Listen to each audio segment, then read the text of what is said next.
lebih dari siapapun. Engkau tahu ceritaku dan isi hatiku. Tak peduli masa lalu, engkau tetap memilikiku.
kau hapus kesalahanku.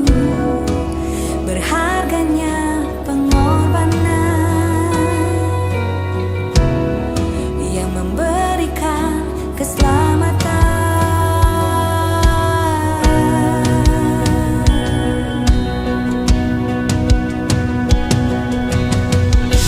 Kau hadir di setiap langkahku.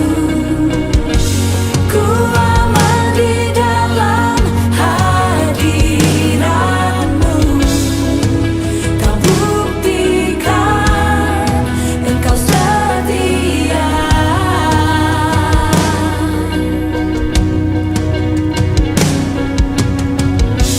Kan ku angkat tinggi tanganku, tanda ku berserah kepadamu.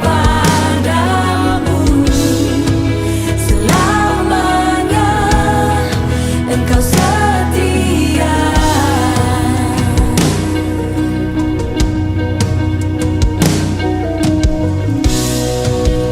Kini kau pegang hidupku, dan kau hapus kesalahanku. Berharganya pengorbanan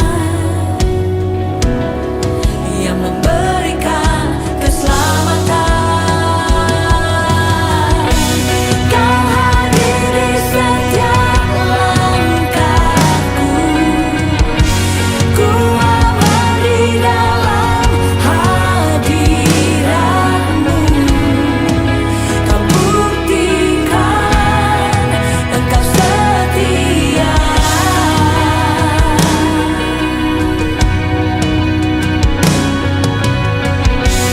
Kan ku angkat tinggi tanganku, tanda ku berserah kepadamu. Selamanya Engkau setia. Oh,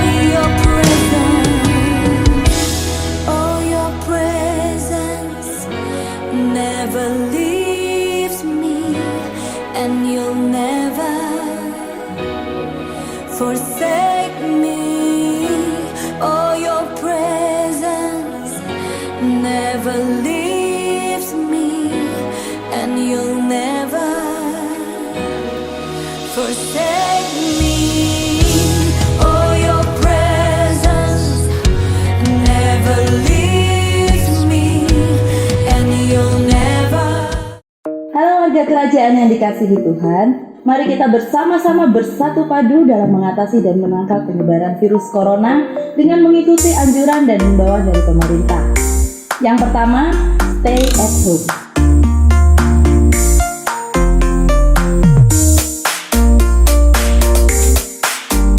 Yang kedua, jika benar-benar harus meninggalkan rumah, gunakan masker.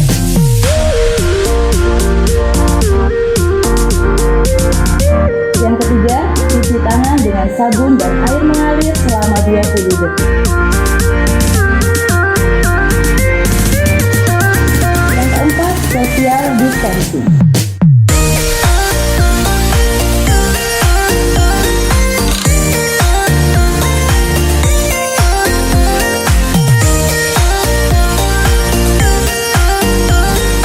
Hindari kerumunan orang, tetap menjaga jarak saat berkomunikasi. Mari bersama-sama menyikapi himbauan pemerintah sehingga kita dapat memutus rantai penyebaran virus corona. Bersama kita pasti bisa. God bless you. Kan ku angkat tinggi tanganku, tanda ku berserah kepadamu. Selamanya Engkau setia. Oh, your presence, oh, your presence never leaves Shalom warga kerajaan. Dengan kasih karunia Tuhan, kita telah melewati bulan April dan kini kita memasuki awal bulan yang baru, bulan Mei. Saudara-saudari yang diberkati Tuhan, bulan lalu kita telah melihat kebaikan Tuhan yang luar biasa, di mana Dia mati dan bangkit demi menebus dosa kita umat manusia. Saudara-saudari yang dikasihi Tuhan, mari kita mengawali bulan ini dengan penuh semangat. Meskipun kondisi di sekitar kita kurang baik, tapi percayalah saudara, jika kita mengandalkan Tuhan, penyertaan Tuhan pun nyata di hidup kita. Tuhan Yesus memberkati.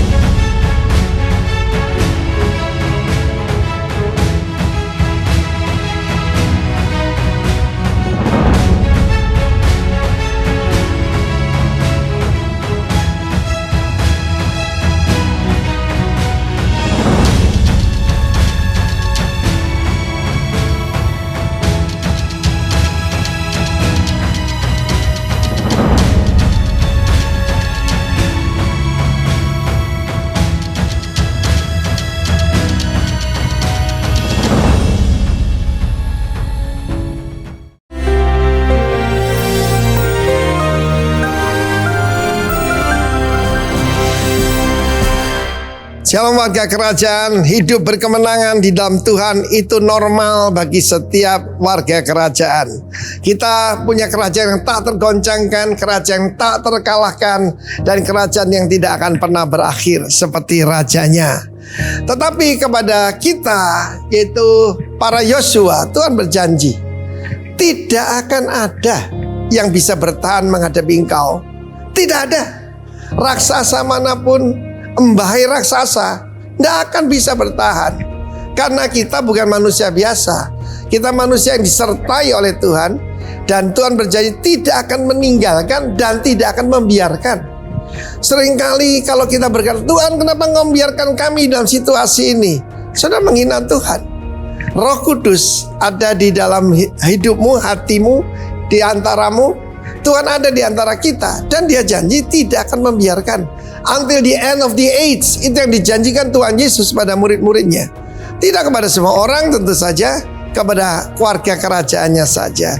Dan Dia berkata, setiap daerah yang kamu injak dengan telapak kakimu menjadi milikmu. Saya tidak ada waktu untuk bersaksi, tapi seringkali saya mengalami hal-hal semacam itu. Dan benar-benar Tuhan berjanji, cuma ada yang bisa menggagalkan rencana Tuhan. Di dalam Yosua 1 ayat yang ke-7, 6, 7, dan 9 ada perintah Tuhan, ya, supaya kita menguatkan diri kita, be strong and very courageous. Courageous itu tabah, untuk tabah. Kenapa banyak orang putus asa, bahkan ada yang bunuh diri? Karena tidak tabah, saudara. Siapa pemenang itu? Bedanya pecundang dengan pemenang, ya, pemenang itu berani bertahan lebih lama. Dia mungkin knockdown tapi tidak knock out. Mungkin saat ini saudara mengalami setelah lockdown jadi knockdown. No, yang penting tidak knock out. Tuhan berjanji menyertai, tidak pernah membiarkan. Dan tergantung kepada kita. Percaya tidak dengan janji Tuhan ini? Yang bisa menggagalkan diri kita sendiri kalau kita takut, kalau kita gemetar. Seharusnya yang gemetar itu musuh. Sebab apa? Tuhan tuh menteror musuh kita, yaitu kuasa-kuasa kegelapan. Ingat bagaimana ketika Sang Putra Tuhan Yesus berjalan di muka bumi ini. Iblis-iblis gemetar, ketakutan. Dia cuma hadir. Dia belum ngapa-ngapain, dia belum doa, belum melakukan sesuatu. Orang sudah ketakutan, roh jahat sudah ketakutan. Karena itu umat Tuhan, kenalilah the power of the promise. Tuhan berjanji, pertama menyertai, tidak membiarkan, tidak meninggalkan. Itu sudah harga mati, saya pasti. Itu ilmu pastinya Tuhan. Karena itu jangan khawatir apapun.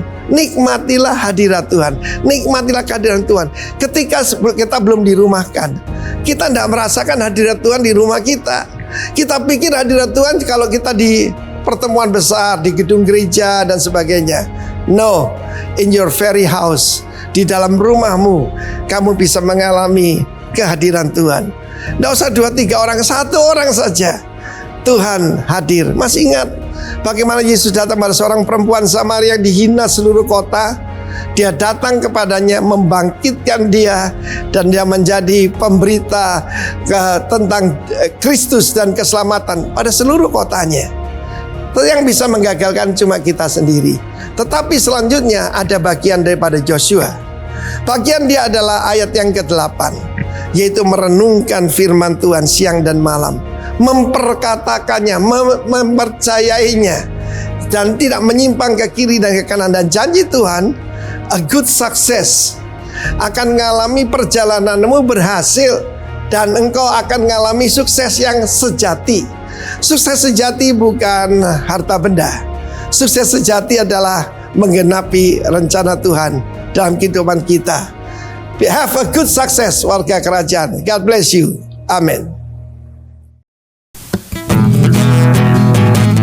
Shalom orang-orang yang dikasihi Tuhan, yang berkemenangan di dalam Tuhan sepanjang minggu ini. Saya percaya kita semua telah mengalami penyertaan Tuhan yang luar biasa. Mari masuk hadirat Tuhan dengan membawa pujian kepada Dia. Terpujilah namamu Tuhan. Haleluya. Masuk hadirat-Nya dengan hati bersyukur. Masuk gerbang-Nya dengan pujian. Bermazmurlah bagi Dia, nyanyikan nyanyian baru. Bersuka cita sekarang menyembah Dia. Masuk hadirat-Nya dengan hati bersyukur.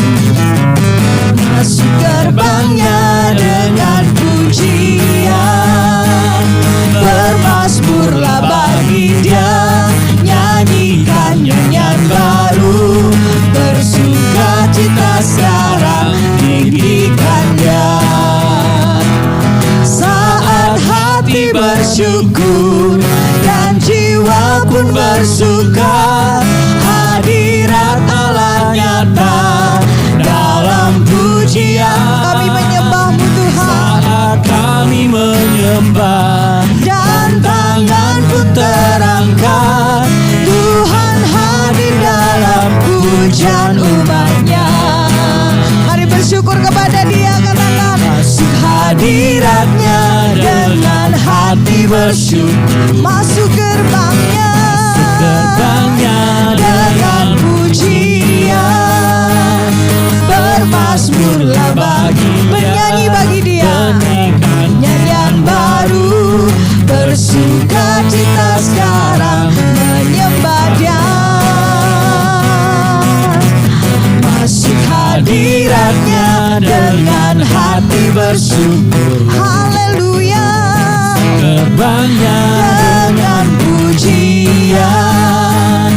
Bermazmurlah bagi Dia, nyanyikan nyanyian baru. Bersuka cita sekarang tinggikan Dia. Yang bersyukur katakan, saat hati bersyukur dan jiwa pun bersuka, hadirat Allah nyata dalam pujian. Saat kami menyembah dan tangan pun terangkat, Tuhan hadir dalam pujian. Kami bersyukur saat hati bersyukur dan jiwa pun bersuka, hadirat Allahnya dalam pujian. Saat kami menyembah dan tangan pun terangkat, Tuhan hadir dalam pujian umat-Nya. Kami bersyukur Tuhan saat hati bersyukur dan jiwa pun bersuka, hadirat Allah nyata dalam pujian. Saat kami menyembah dan tangan pun terangkat, Tuhan hadir. Oh, yang percaya Dia hadir. Bersyukur saat hati bersyukur dan jiwa pun bersuka, hadirat Allah nyata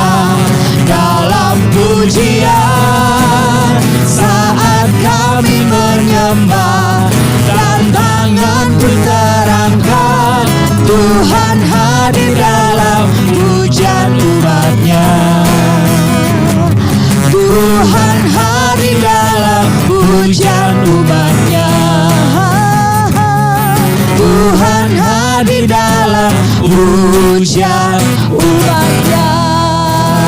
Berikan sorak-sorai tepuk tangan yang dahsyat buat Allah kita yang hadir bersama dengan kita saat ini. Mari kita bersatu hati dalam doa. Kami percaya Tuhan, kehadiran-Mu yang memuaskan kami umat-Mu. Dan kami percaya Tuhan hadir di dalam setiap rumah-rumah anak-anak-Mu yang sedang beribadah, yang mengikuti ibadah online ini Tuhan. Kami percaya Tuhan hadir di hati setiap umat-Mu. Tuhan hadir di setiap rumah tangga pernikahan dari anak-anak-Mu Tuhan. Dan kami percaya Tuhan hadir di bangsa kami Indonesia. Tuhan hadir di kota kami Kabupaten Jember. Kami percaya kehadiran-Mu di bangsa dan di kota ini Tuhan, mengerjakan perkara-perkara yang besar dalam nama Yesus. Kami percaya Tuhan, apa yang tidak mungkin itu mungkin bagi Tuhan. Apa yang mustahil itu tidak ada yang mustahil bagi Tuhan. Sebab itu kami memberkati bangsa dan kota ini di dalam nama Yesus Kristus Tuhan. Pekerjaan luar biasa yang Tuhan kerjakan nyata atas kota dan bangsa ini Bapa. Terima kasih Tuhan, memberkati pemerintah yang ada, pemimpin-pemimpin di bangsa ini dan juga di kota ini. Diberikan kekuatan, hikmat roh yang takut akan Tuhan. Kami percaya Tuhan bawa bangsa dan kota ini untuk melihat dan mengalami kedahsyatan yang daripada Tuhan. Terima kasih Bapa. Pagi hari ini kami memberkati Tuhan, berdoa buat pemimpin rohani kami, berdoa buat gembala senior kami, Bapak Timotius Arifin dengan istri. Kami berdoa buat gembala sidang kami, Bapak Ishak Sutanto Latif dengan istri Tuhan. Kami percaya di waktu-waktu ini terus Tuhan menyertai hamba-hamba-Mu, ada di dalam kekuatan anugerah yang daripada Tuhan, sehingga menolong setiap hamba-hamba-Mu ini Tuhan, untuk memperlengkapi kami jemaat-Mu, mendewasakan setiap kami, memperlengkapi kami untuk kami melakukan kehendak-Mu Tuhan. Terima kasih Bapa, terima kasih. Kami percaya Tuhan, pagi hari ini kami boleh naikkan syukur kami kepada Tuhan. Apapun yang terjadi dalam hidup kami Tuhan, kami mau tetap rindu akan hadirat-Mu dalam hidup kami. Terima kasih Tuhan, terima kasih Bapa, terima kasih Tuhan, terima kasih Yesus. Tuhan, aku rindu.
menyatakan kebesaran-Mu Tuhan. Kebesaran-Mu mengejar hadir-Mu dalam hidup. Dengan penuh kerinduan kami memandang-Mu Tuhan, memandang wajah, sebab tiada pribadi yang lain seperti Engkau, Yesus Tuhan. Mengejar hadir di dalam hidupku, membawa sembahku bagi-Mu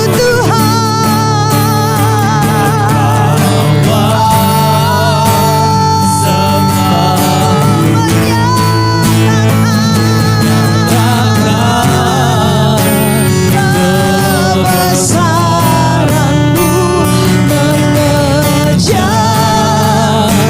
hadir, Yesus Tuhan. Memandang wajah-Mu Tuhan, apapun keadaanmu, pandang wajah Tuhan. Katakan kepada situasimu, aku punya Allah yang dahsyat dan besar, mengejar hadir-Mu.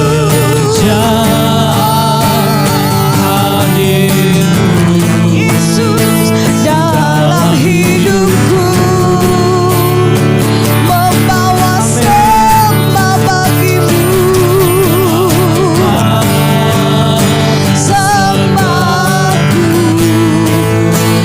menyatakan, katakan kebesaran-Mu Tuhan. Yes, mengejar hadir-Mu dalam hidupku. Katakan Engkau besar, Engkau besar Tuhan, Engkau besar, Engkau dahsyat. Tak terbatas kuasa-Mu, memandang wajah-Mu membuat kami mengenal Engkau Tuhan. Dalam hadirat-Mu, Kau bawa kami semakin mengenal Engkau. Yesus, Yesus Tuhan, hanya kepada-Mu mata kami tertuju Tuhan, dan bukan pada masalah kami, bukan pada persoalan kami. Kepada Allah yang besar, kepada Allah yang dahsyat kami memandang, kepada Allah yang hidup kami berharap sepenuhnya. Yesus Tuhan, Yesus Raja, terima kasih Tuhan. Haleluya. Yesus Tuhan, Yesus Tuhan, terima kasih Bapa. Satu hal yang kami ingini, kami berdiam di dalam rumah-Mu, menikmati segala kebaikan-Mu Tuhan, yang membuat kami puas dan membuat kami kuat Tuhan, membuat kami perkasa untuk kami melakukan kehendak-Mu dalam hidup kami. Ini hati kami Tuhan Yesus.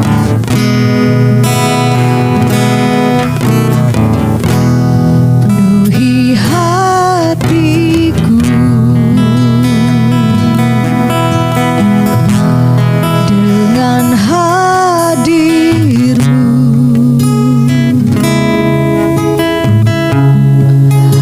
Ku rindu memandang wajah-Mu, oh Tuhan, di dalam kekasih.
hadirat-Mu.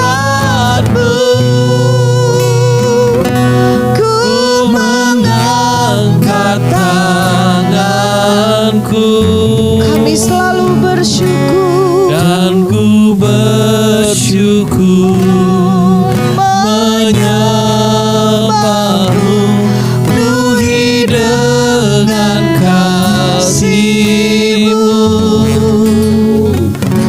diam di hadirat-Mu.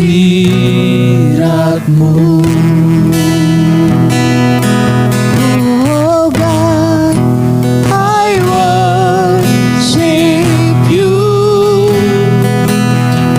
Oh God, I worship You. Be glorified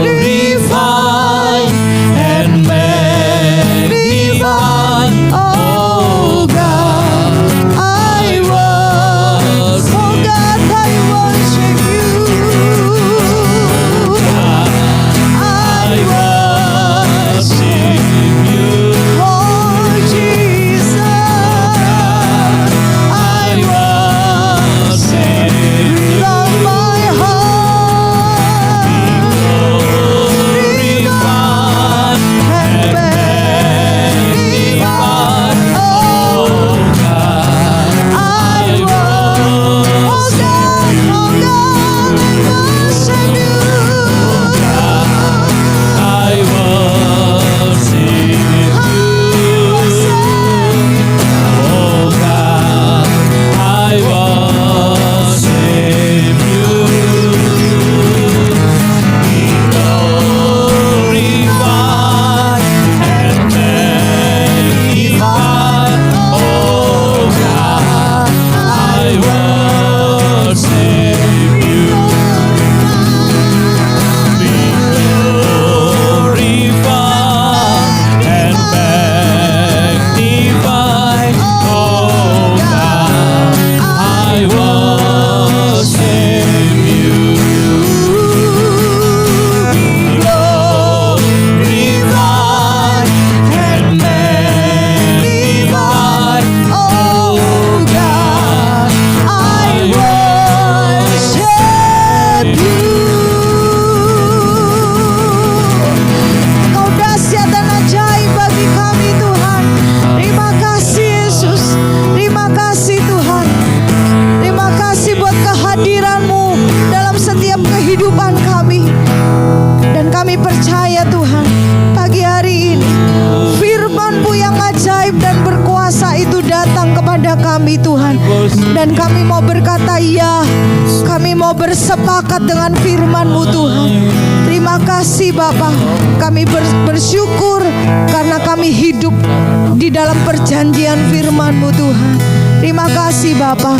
Di dalam nama Yesus kami berdoa dan bersyukur, yang percaya firman-Nya dahsyat dan ajaib buat kita. Bersama dengan saya katakan amin. Shalom warga kerajaan, senang sekali hari ini saya bisa menjumpai Bapak Ibu Saudara yang ada di rumah. Saya percaya keadaan kita hari ini itu semua karena Tuhan. Kekuatan yang kita peroleh hari ini itu karena anugerah dan kemurahan Tuhan. Nah hari ini saudaraku dikasih Tuhan, firman Tuhan berbicara buat setiap kita dengan sebuah tema collaboration atau kolaborasi. Saya sangat percaya sekali bahwa tema ini ada buat setiap kita untuk memberikan satu solusi buat setiap kehidupan kita. Kolaborasi adalah sebuah hal yang Tuhan tetapkan buat setiap kita, bahwa saudara dan saya tidak bisa bekerja sendiri. Dan firman Tuhan katakan di dalam 1 Korintus pasal yang ketiga ayat yang ke-6, aku menanam, Apolos menyiram, tetapi Allah yang memberi pertumbuhan. Saudaraku dikasih Tuhan, kenapa kita perlu berkolaborasi? Ingat ini, bahwa manusia adalah makhluk sosial. Ketika Allah menciptakan manusia pertama kali, satu kalimat yang Allah perkatakan kepada manusia yang pertama, tidak baik manusia itu seorang diri saja.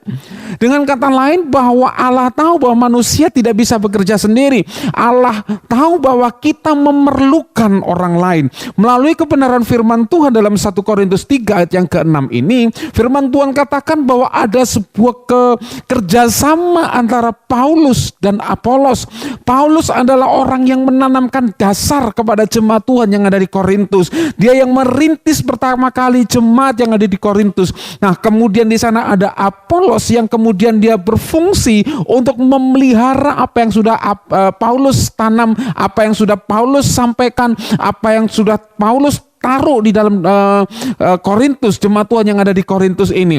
Nah, saudaraku dikasih Tuhan, di sana kemudian ada keterlibatan Tuhan, Allah yang memberi pertumbuhan. Dengan kata lain, saudaraku, ketika kita berkolaborasi, ada campur tangan Tuhan di dalamnya yang membuat segala sesuatunya berhasil. Nah, saudaraku dikasih Tuhan, ketika kita berkolaborasi, pastinya kolaborasi aja istilahnya adalah kita bekerja bersama, pasti melibatkan lebih daripada 2 orang. Minimal 2 orang kita bekerja sama. Dan hari ini tercipta, saudaraku dikasih Tuhan, acara ini, khotbah ini, saudaraku, diselenggarakan ketika kita secara online ini kerjasama yang baik. Kita berkolaborasi dengan tim yang telah melakukan semuanya ini. Nah, saudaraku dikasih Tuhan, itulah sebabnya ketika kita berkolaborasi, yang penting dalam kehidupan kita, yang menjadi dasar kolaborasi adalah sebuah tujuan. Tujuan yang sama akan membuat kita bisa dengan mudah berkolaborasi. Misalnya begini, kita sama-sama memiliki sebuah tujuan yang sama. Pergi ke Surabaya. Sang driver, kemudian yang mendampingi, saudaraku. Di situ ketika kita punya tujuan yang sama, arah yang sama, kita dapat dengan mudah untuk mengadakan namanya kerjasama.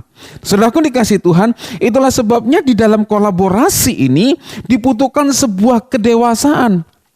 Di dalam, kalau kita bicara tentang kedewasaan, kita bukan bicara tentang usia, kita bukan bicara tentang seberapa lama, tetapi apa yang ada di dalam diri kita. Karena kedewasaan bicara tentang cara pikir, cara pandang, dan bagaimana merespon setiap persoalan. Itu dibutuhkan kedewasaan.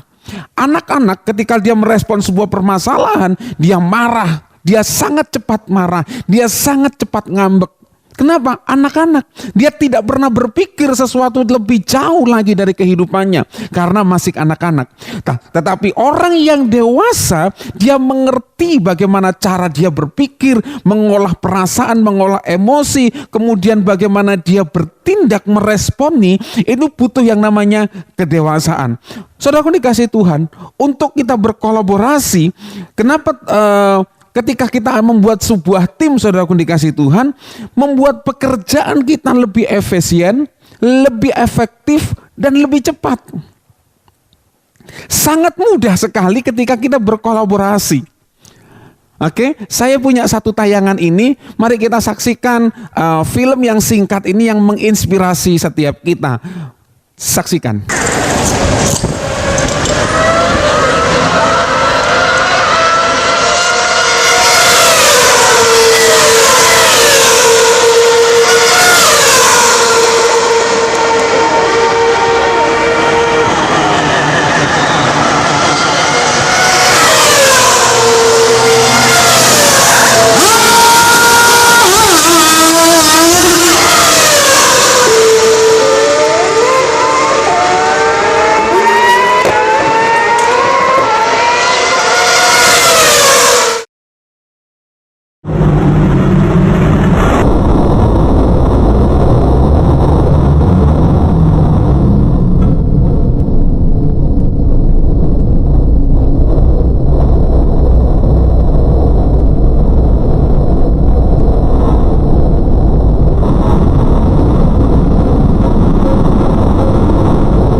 Nah, kita sudah lihat tayangan ini, saudaraku ya.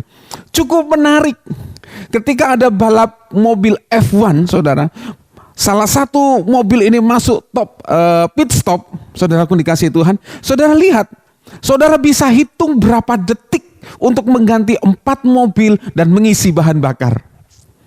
Saudaraku dikasih Tuhan, dibuat seperti apa? Karena mereka semua berkolaborasi. Mereka tidak menganggap bahwa yang pasang ban lebih penting daripada yang masang bautnya.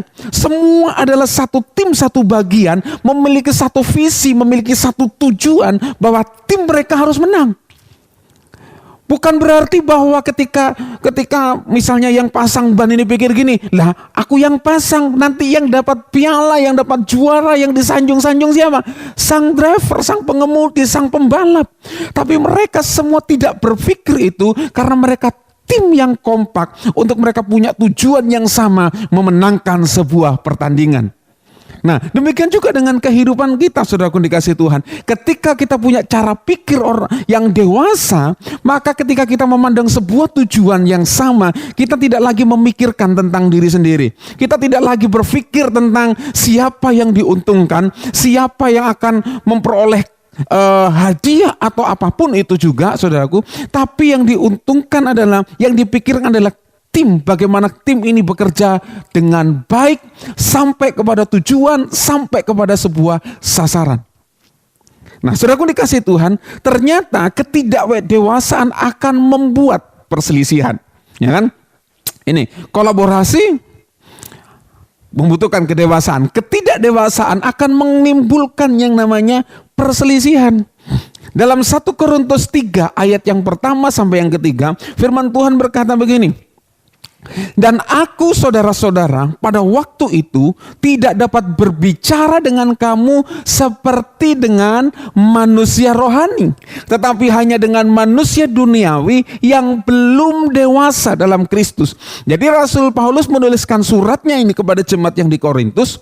Dia berkata begini, pada waktu itu, jadi pada waktu Paulus pertama kali hadir di kota Korintus ini, dia hanya berpikir bahwa dia belum bisa bicara seperti orang-orang yang rohani. Karena Rasul Paulus tahu bahwa mereka masih manusia duniawi yang belum dewasa di dalam Kristus. Kemudian susulah yang kuberikan kepadamu. Jadi kemudian Rasul Paulus menanamkan dasar, ajas-ajas pokok yang dasar yang diajarkan kepada mereka, kepada jemaat yang ada di Korintus. Bukan makanan keras, sebab kamu belum dapat menerimanya. Anak-anak belum bisa menerima makanan keras. Dan sekarang pun, nah ternyata saudaraku ini persoalannya, bahwa dan sekarang pun ketika Rasul Paulus hadir kembali, mereka menemukan bahwa Rasul Paulus menemukan bahwa mereka belum dewasa. Mereka orang-orang yang di Korintus, firman Tuhan katakan, masih manusia duniawi. Sebab jika di antara kamu ada iri hati dan perselisihan, bukankah hal itu menunjukkan bahwa kamu manusia duniawi dan bahwa kamu hidup secara manusiawi? Kekasih Tuhan, Rasul Paulus sedang memberikan sebuah perbedaan manusia rohani dan manusia duniawi. Saudara, manusia rohani atau pneumatikos ini, saudara, ini bukan bicara tentang seberapa sering kita terlibat dengan hal-hal yang rohani. Atau manusia rohani, Rasul Paulus tidak sedang bicara bahwa kita terlibat dalam sebuah acara, agenda yang disebut dengan agenda rohani. Tapi lewat dari ayat ini, saudaraku, dari kalimat ini, pneumatikos ini, artinya gini, itu berhubungan dengan manusia roh, saudaraku ya. Dan kemudian gini, memiliki roh Allah atau memiliki Roh Kudus yang ada dalam dirinya. Jadi saudaraku, pneumatikos ini adalah bicara tentang manusia roh yang ada dalam diri kita, di mana manusia yang jasmani ini di dalamnya dipenuhi Roh Kudus. Ini manusia rohani, saudaraku. Jadi manusia rohani, kita bukan bicara tentang aktivitas rohani. Sebab kita lihat, apa itu manusia duniawi? Manusia duniawi atau sarkikos ini bicara tentang memiliki sifat daging, atau gini, saya temukan gini artinya, diatur oleh sifat manusia belaka, bukan diatur oleh roh Allah yang ada dalam diri kita. Jadi manusia duniawi, bicara yang mengendalikan hidup kita adalah daging kita. Galatia 5 ayat yang ke-19 firman Tuhan katakan begini, perbuatan daging telah nyata, yaitu percabulan, kecemaran, hawa nafsu, penyembahan berhala, sihir, perseteruan, perselisihan, iri hati, amarah, kepentingan diri sendiri, perceraian, roh pemecah, kedengkian, kemabukan, pesta pora dan sebagainya itu. Terhadap semuanya itu kuperingatkan kamu, seperti yang telah kubuat dahulu, bahwa barang siapa melakukan hal-hal yang demikian, ia tidak akan mendapat kerajaan Allah. Artinya begini saudaraku, bahwa kita bisa saja terlibat dengan hal-hal yang rohani, tapi ternyata kita masih terjebak dengan manusia duniawi. Ahli-ahli Taurat, orang-orang Farisi, orang menyebut mereka adalah orang-orang yang rohani. Mereka para imam, saudaraku. Tapi siapa yang menyalibkan Yesus?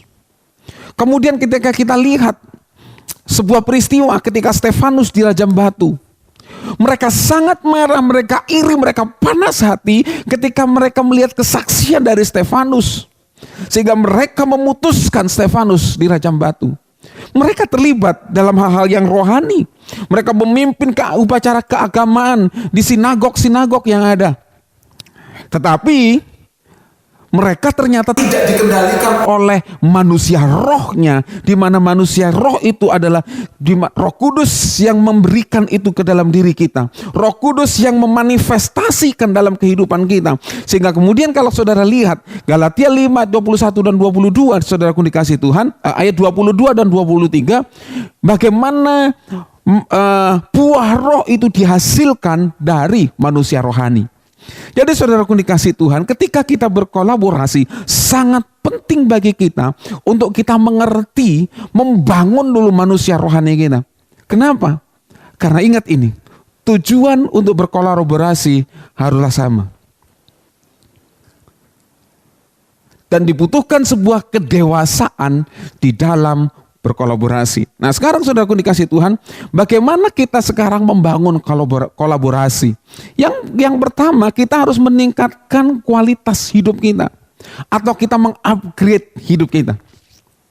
1 Korintus 3 ayat yang ke-4 sampai yang ke-5, firman Tuhan berkata begini, karena jika seorang berkata, aku dari golongan Paulus, dan yang lain berkata, aku dari golongan Apolos, bukankah hal itu menunjukkan bahwa kamu manusia duniawi yang bukan rohani? Jadi, apakah Paulus pelayan-pelayan Tuhan yang olehnya kamu menjadi percaya, masing-masing menurut jalan yang diberikan Tuhan kepadanya? Saudara, saya ngambil dari sebuah terjemahan yang lain dari firman Allah yang hidup. Saudara bertengkar mengenai apakah saya lebih besar dari Apolos sehingga jemaat terpecah-pecah. Bukankah itu menyatakan bahwa pertumbuhan saudara di dalam Tuhan belum seberapa? Pertumbuhan saudara di dalam Tuhan belum seberapa. Saudaraku, dalam hidup kita perlu yang namanya pertumbuhan. Yang pertama, pertumbuhan rohani itu pasti. Kita tidak boleh berhenti ketika saudara berkata bahwa saya sudah cukup ketika saya sudah 10 tahun ikut Tuhan. Cukup lama loh saudara, 10 tahun. Kemudian saudara berkata, oh saya sudah 25 tahun mengiring Tuhan, sudah cukup. Saudara tidak perlu bertumbuh. No. Pertumbuhan kita harus arahnya kepada keserupaan dengan Kristus. Pertumbuhan yang kedua adalah pertumbuhan dari pengetahuan kita. Saudaraku dikasih Tuhan, pengetahuan hari-hari ini terus bertambah. Terus ada sesuatu yang baru, ada sesuatu yang baru, ada sesuatu yang baru. Dan kita tidak bisa berhenti kepada satu titik bahwa saya sudah belajar. Saya sudah 5 tahun yang lalu menyelesaikan studi, saya sudah belajar dan selesai. Tidak. Tapi terus kita harus mengikuti semua perkembangan apa yang sedang terjadi sekarang ini dengan bagaimana caranya kita mengupgrade diri kita. Kita belajar, kita baca buku bisa. Yang kedua, sekarang media sosial, media elektronik tersedia begitu mudah. Kita bisa buka YouTube, kita bisa belajar dari pengalaman-pengalaman orang lain, bagaimana mengembangkan bisnis, bagaimana mengembangkan usaha, bagaimana cara belajar yang efektif. Kita belajar dari banyak orang yang sudah mereka expose di media sosial. Jadi saudaraku, pertumbuhan kita harus mengupgrade hidup kita, mengupgrade pikiran kita, pengetahuan kita, kerohanian kita. Kita harus bertumbuh. Sebab jika tidak, kita akan ketinggalan. Kita akan ketinggalan banyak hal, saudara. Memang kita mungkin tidak bisa menjadi ahli seperti orang-orang yang disebut dengan anak-anak milenial sekarang. Tapi minimal kita belajar bagaimana kita mengikuti sebuah perkembangan zaman. Jangan pernah kita berkata, saya sudah cukup tua untuk belajar. Tapi mari saya beritahu buat saudara, teruslah belajar, mengupgrade diri kita, untuk kita bisa terus menggenapi rencana-rencana Tuhan di dalam setiap kehidupan kita. Jangan pernah berhenti belajar. Saya saksikan buat saudara, beberapa waktu yang lalu ketika kita sibuk untuk syuting ini, saudaraku, baik secara live maupun taping, saudara, ada salah satu anak rohani kami berkata gini, Kak, untung ya dulu sebelum ini terjadi, beberapa bulan sebelumnya ini, saudaraku, anak rohani kami berkata, untung saya diajar bagaimana pegang kamera, saudaraku. Dia kejar sana belajar bagaimana foto candid, bagaimana ngambil ini dengan kamera, ngambil ini dengan kamera. Kita waktu itu tidak pernah tahu akan ada sebuah kejadian seperti ini, bahwa kita ibadah secara online. Ternyata waktu kita belajar mengembangkan diri kita, saudaraku, peristiwa yang terjadi itu hanya menambahkan sesuatu menggunakan ilmu yang sudah kita pelajari. Bukan pada waktu kita sekarang ada sebuah masalah, kemudian kita belajar bagaimana mengembangkan, bagaimana caranya ibadah online, saudaraku. Sejak pertama diumumkan bahwa kita tidak bisa ibadah secara reguler, kita sudah siap. Saya masih ingat tanggal 22 Maret kita ibadah secara live lewat YouTube dan Facebook. Kemudian baru ibadah tanggal 29 kita ibadah secara taping untuk kita mengecilkan mungkin kesalahan-kesalahan di dalam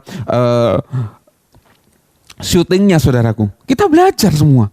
Tapi saudara lihat bahwa ketika kita mengupgrade diri kita, ketika ada sebuah masalah, ternyata kita sudah siap. Jadi saudaraku yang dikasih Tuhan, yang pertama untuk kita berkolaborasi, kita harus mengupgrade kehidupan kita terlebih dahulu.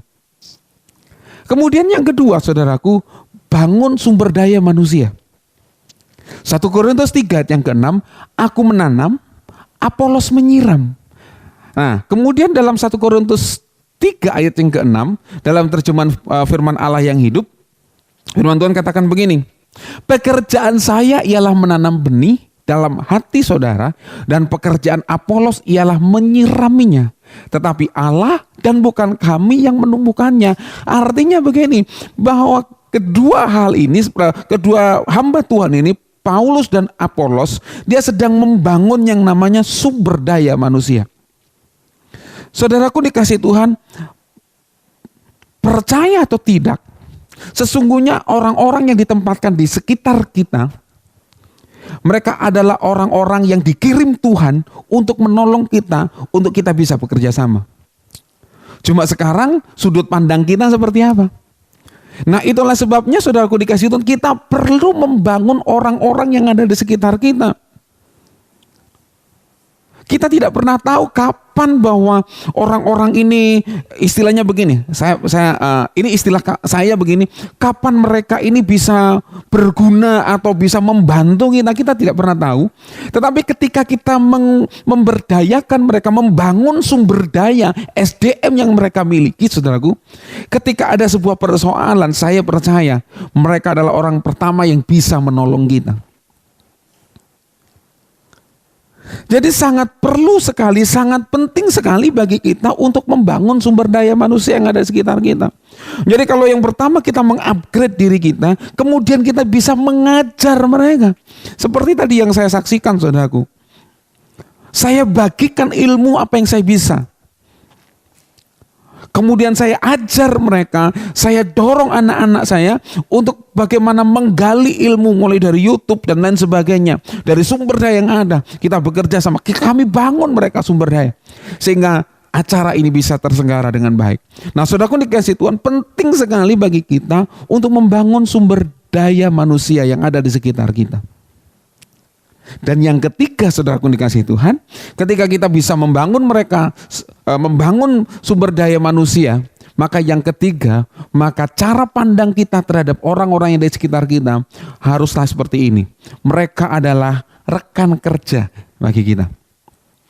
1 Korintus 3 ayat 8 sampai 9, firman Tuhan katakan begini. Baik yang menanam maupun yang menyiram adalah sama, dan masing-masing akan menerima upahnya sesuai dengan pekerjaannya sendiri, karena kami adalah kawan sekerja Allah. Saudara, saya percaya begini, di mata Tuhan tidak ada yang namanya derajat sosial. Sebab Tuhan memandang semua manusia itu sama. Tuhan tidak pernah memandang gini, dia lebih kaya, lebih terhormat, kemudian Tuhan memberikan penghormatan yang lebih tinggi. Oh, dia lebih miskin dan lain sebagainya, kemudian Tuhan memandang rendah. Tidak. Itulah sebabnya, saudaraku dikasih Tuhan, cara pandang kita kepada orang-orang yang di sekitar kita, mereka adalah kawan sekerja Allah. Mereka adalah tim dalam hidup kita. Coba sekarang kalau saudara bayangkan begini. Kalau saya misalnya sebagai pemilik perusahaan, nggak usah sebesar-besar dulu saudaraku ya. Saya pemilik toko aja dulu. Pemilik toko yang sangat ramai karena diberkati Tuhan. Saya yang buka toko sendiri. Kemudian kalau ada orang beli saya juali mereka sendiri. Kemudian kalau ada barang datang saya pesan barang datang. Kemudian saya angkut, saya siapkan, saya masuk gudang sendiri. Saudaraku yang dikasih Tuhan. Apakah efektif? No, pasti tidak efektif. Maka akan ada banyak pekerjaan yang terbengkalai. Mungkin akan saya berkata begini kepada pelanggan, sebentar ya, saya masih nurunin barang. Sebentar ya, saya masih melakukan ini. Sehingga ada banyak pelanggan-pelanggan yang mereka tidak sabar menunggu, kemudian mereka pergi ke toko yang lain. Tapi ketika kita tahu bahwa kita adalah tim, saya pemilik, kemudian saya punya karyawan-karyawan di mana mereka mungkin hanya yang mengangkat barang untuk ditata di gudang, atau mereka yang sebagai kasir di toko, atau mereka sebagai karyawan yang bertugas untuk menyediakan barang dan lain sebagainya. Saudara dikasih Tuhan, mereka adalah kawan sekerja buat kita. Dan kalau kita bisa memandang mereka adalah kawan sekerja, menjadi satu tim, maka cara pandang kita tidak akan membuat mereka menjadi gini, semena-mena, atau kita berkata kita tidak lagi butuh mereka. Coba bayangkan kalau karyawan kita tiba-tiba mogok dan kita berkata tidak mau kerja lagi di tempat kita. Saudara, kita tidak bisa berbuat apa-apa. Makanya Tuhan kirim orang-orang yang ada di sekitar kita. Mereka menjadi bagian di dalam hidup kita. Karena mereka Tuhan kirim untuk menjadi satu tim buat setiap kita. Menjadi satu tim dalam bagian untuk kita mengerjakan tugas yang Tuhan percayakan buat kita. Ingat ini, bahwa saudara dan saya adalah representative of Christ's kingdom. Perwakilan kerajaan Allah di muka bumi ini. Dimanapun saudara berada, saudara adalah perwakilan kerajaan Allah. Sehingga lewat hidup kita harus menyatakan kerajaan Allah. Dan moto gereja kita, we help you to fulfill your destiny, bahwa kita membantu menolong orang lain untuk menemukan tujuan dalam kehidupan mereka.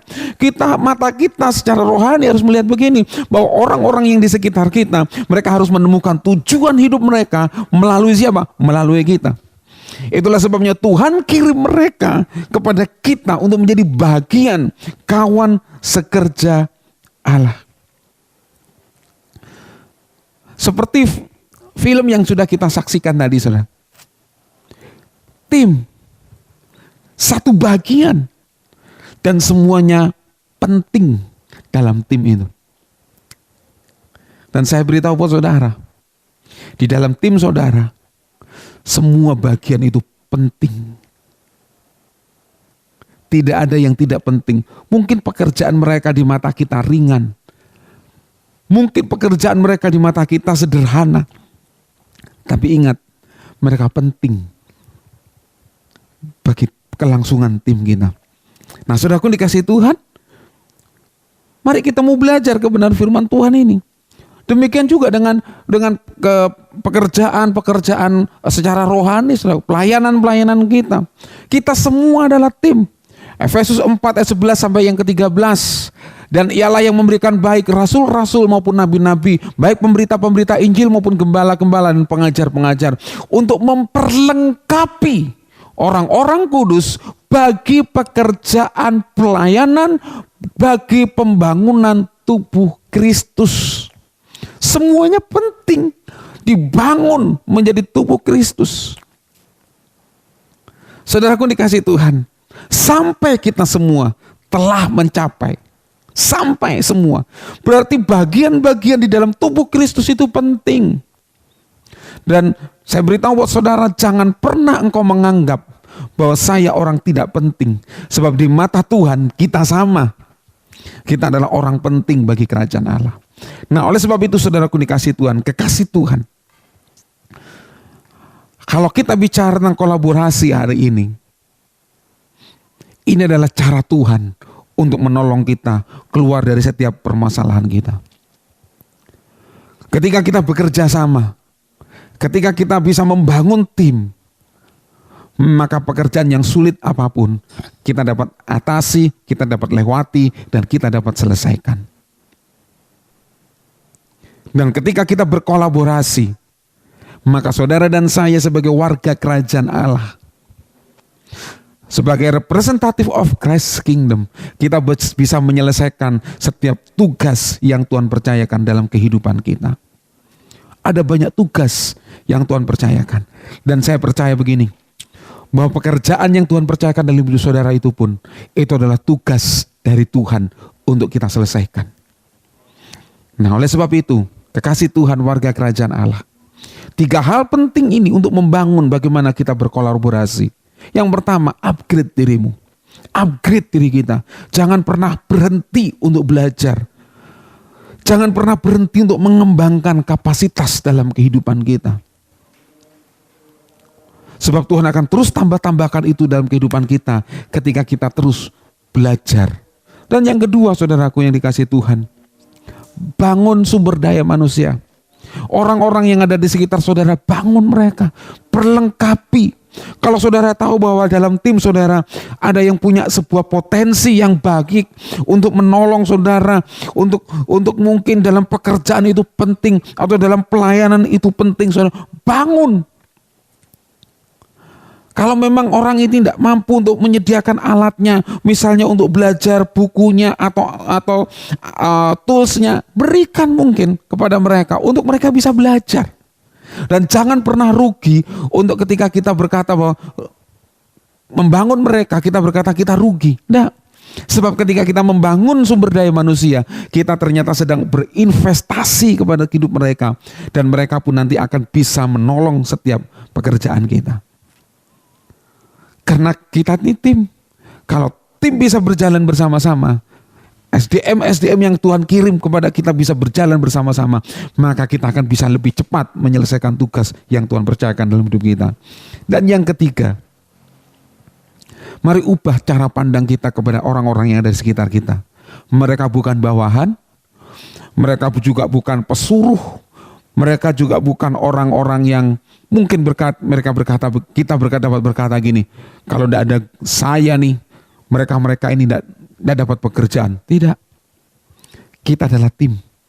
Mereka adalah kawan sekerja Allah yang dikirim Tuhan untuk menolong kita menyelesaikan tugas yang Tuhan percayakan dalam hidup kita. Tuhan Yesus memberkati. Mari saya berdoa buat saudara. Terima kasih Bapa yang baik, buat kebenaran firman-Mu yang datang buat setiap kami hari ini. Biarlah firman yang kami dengar membuka mata dan pikiran kami. Bahwa ada banyak cara Tuhan untuk menolong kami. Ada banyak cara Tuhan untuk melepaskan kami dari setiap kesulitan. Dan salah satu cara Tuhan yang Tuhan pakai adalah membangun tim dalam hidup kami. Sebab ketika kami membangun tim ini Tuhan, kami percaya kami bisa bersama-sama melewati setiap kesulitan demi kesulitan yang sedang kami hadapi hari ini. Terima kasih Bapa, terima kasih buat kebenaran firman-Mu. Dan hamba-Mu berdoa dari tempat ini buat setiap umat Tuhan yang menyaksikan tayangan ini dimanapun mereka berada. Tuhan tolong mereka, Tuhan berkati mereka, Tuhan berikan hikmat kepada setiap mereka. Untuk mereka Tuhan pakai menyelesaikan tugas dan tanggung jawab yang sudah Tuhan percayakan dalam setiap kehidupan mereka. Terima kasih Bapa. Dan hamba-Mu juga berdoa memberkati setiap tim yang kami miliki Tuhan. Baik itu para pegawai kami, Tuhan berkati mereka, Tuhan tolong mereka. Di masa-masa sulit seperti ini, biarlah tim kami, pegawai-pegawai kami, orang-orang yang membantu dalam pekerjaan kami, Tuhan juga tolong mereka, Tuhan jagai mereka, Tuhan berikan kekuatan kepada setiap mereka. Terima kasih Bapa, meteraikan kebenaran firman-Mu ini. Hanya di dalam nama Tuhan Yesus Kristus. Haleluya. Amin.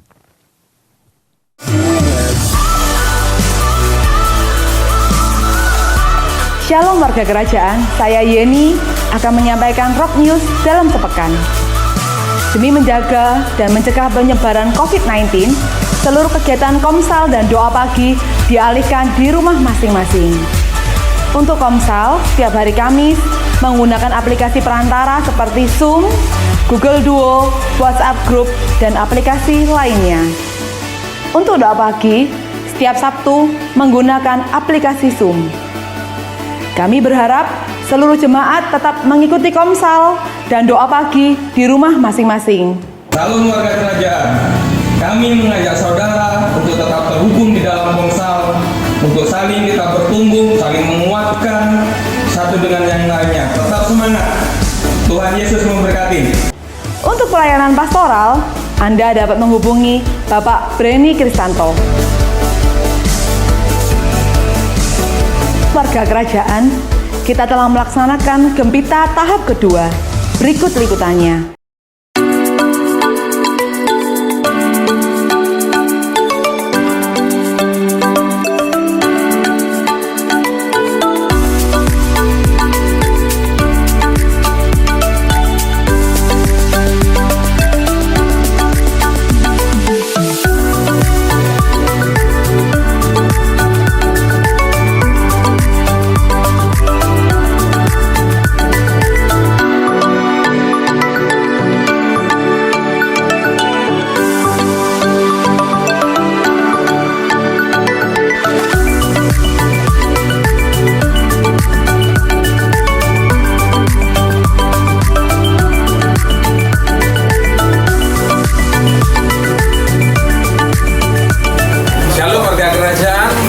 Satu anugerah buat kita kalau hari ini kita akan membagikan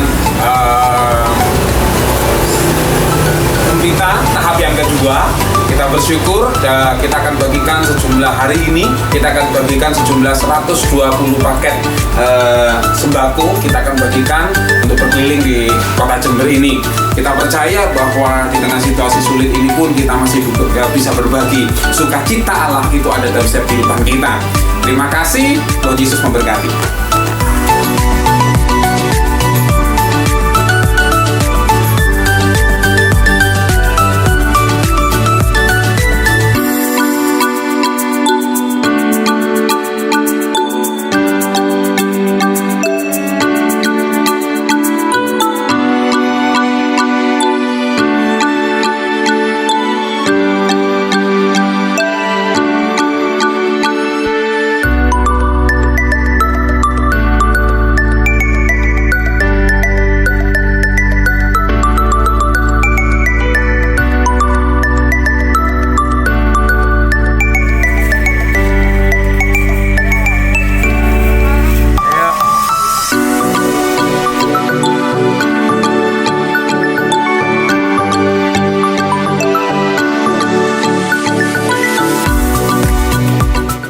kami menyampaikan apresiasi bagi Bapak, Ibu, Saudara yang telah ikut terlibat dan telah menabur dalam Gempita tahap yang kedua ini.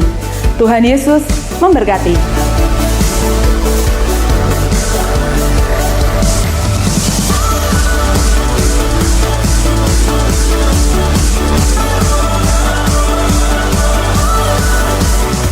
Bapak Ibu Saudara dikasihi Tuhan, mari setiap kepala keluarga, suami dan istri bisa juga menumpangkan tangan atas anak-anakmu, berdoa. Ketika engkau menumpangkan tangan atas anak-anakmu, percaya bahwa doa, setiap firman yang diperkatakan buat setiap anak-anak kita, itu akan digenapi dan terjadi dalam setiap anak-anak kita.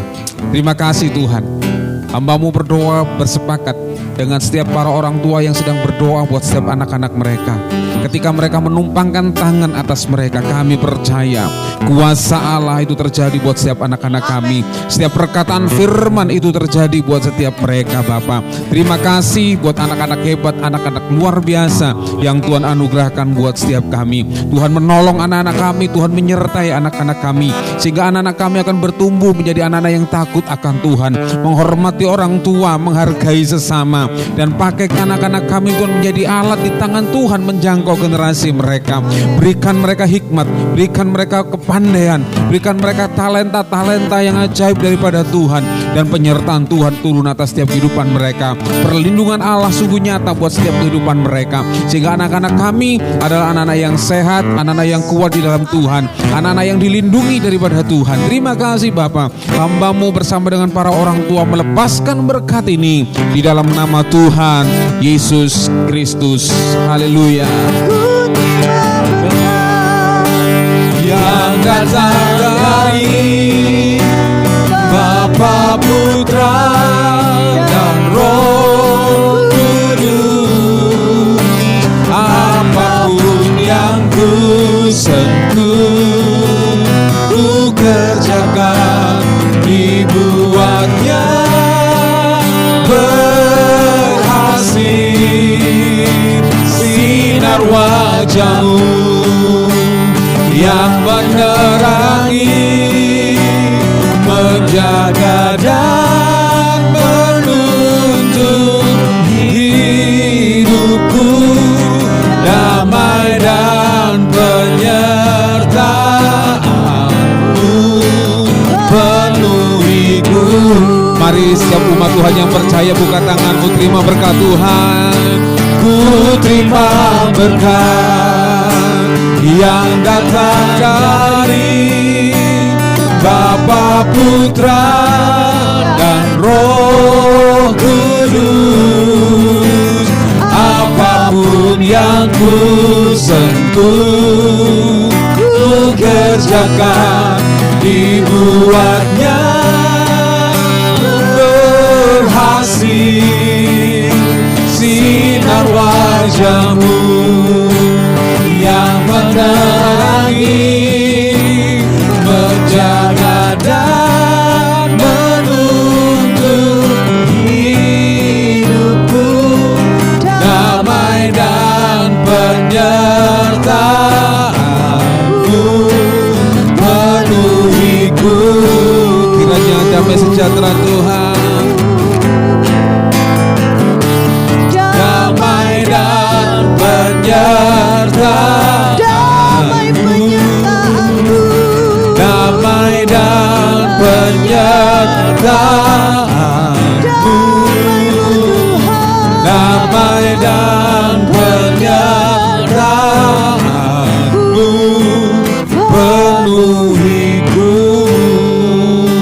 kiranya anugerah Allah yang melimpah-limpah turun atas setiap kehidupan kita masing-masing, dan penyertaan Tuhan akan menyertai kehidupan kita semua, sehingga kita adalah menjadi orang-orang yang lebih daripada pemenang. Kiranya anugerah berkat dari Allah Bapa, Putra, dan Roh Kudus turun dalam setiap kehidupan kita mulai saat ini dan sampai selama-lamanya. Semua umat Tuhan yang percaya berkemenangan dan diberkati Tuhan berkata amin.